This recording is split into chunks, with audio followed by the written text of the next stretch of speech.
शिरडी में सूखा और भी गहरा हो गया था। सूरज की तपिश असहनीय थी और धरती प्यासी थी। कुएं सूख गए थे और लोगों के पास पीने के लिए पानी की एक बूंद भी नहीं बची थी। मवेशी प्यास से तड़प रहे थे और फसलें मर रही थीं, मानो किसी ने उन्हें श्राप दे दिया हो। गांव में भुखमरी का खतरा मंडरा रहा था और लोगों के चेहरे पर निराशा छा गई थी। हर तरफ मातम का माहौल था। गांव के लोग लाचार और बेबस होकर साईं बाबा के पास मदद के लिए गए। वे जानते थे कि अब केवल वही उनकी मदद कर सकते हैं। उन्होंने साईं बाबा के चरणों में गिरकर प्रार्थना की, बाबा हमें बचाइए, हमारी प्यास बुझाइए, हमारी फसलें बचाइए। उनकी आवाजों में दर्द और निराशा थी। साईं बाबा ने उनकी बात सुनी और उनकी पीड़ा को महसूस किया। उनकी आंखों में करुणा उमड़ आई।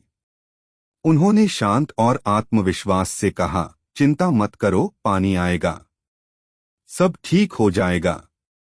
लोगों को विश्वास नहीं हुआ। वे जानते थे कि कुआं पूरी तरह से सूख चुका है और कोई भी शक्ति उसे पानी नहीं दे सकती है। उन्होंने कुएं में झांका, वहां सिर्फ दरारें थीं और सूखी मिट्टी थी। लेकिन साईं बाबा ने उन्हें शांत रहने के लिए कहा। उन्होंने एक फावड़ा उठाया और बिना किसी हिचकिचाहट के कुएं के अंदर खुदाई करना शुरू कर दिया। लोग हैरान थे और सोच रहे थे कि साईं बाबा क्या कर रहे हैं। कुछ लोग सोच रहे थे कि क्या बाबा पागल हो गए हैं? क्या खुदाई करने से पानी आ जाएगा? लेकिन साईं बाबा ने बिना रुके खुदाई जारी रखी। उनका हर एक वार दृढ़ और शक्तिशाली था। पसीने की बूंदें उनके चेहरे से टपक रही थीं, लेकिन उन्होंने हार नहीं मानी। अचानक फावड़े से टकराने की आवाज आई। यह किसी ठोस चीज से टकराने की आवाज थी। लोगों ने उत्सुकता से देखा। साईं बाबा ने धीरे धीरे मिट्टी हटाई और फिर लोगों ने देखा कि कुएं के तल से पानी बह रहा था। पानी धीरे धीरे ऊपर आ रहा था और थोड़ी ही देर में कुआं पानी से भर गया।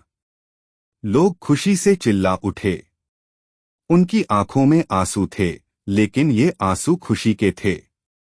उन्होंने साईं बाबा को धन्यवाद दिया और वे कुएं से पानी निकालने के लिए दौड़े। पानी मीठा और ठंडा था और इसने लोगों की प्यास बुझाई। उन्होंने अपने मवेशियों को पानी पिलाया और उन्होंने अपनी फसलों को सींचा। यह चमत्कार पूरे गांव में जंगल की आग की तरह फैल गया। लोगों का साईं बाबा पर विश्वास और भी बढ़ गया। उन्होंने महसूस किया कि वह एक साधारण इंसान नहीं थे, बल्कि एक दिव्य शक्ति थे।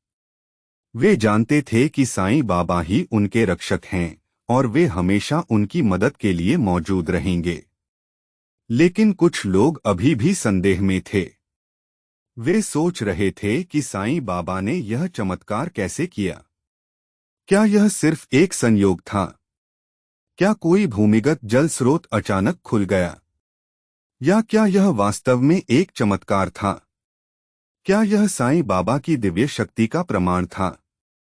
संदेह करने वालों को जल्द ही एहसास हुआ कि इस घटना के पीछे कोई तार्किक स्पष्टीकरण नहीं था।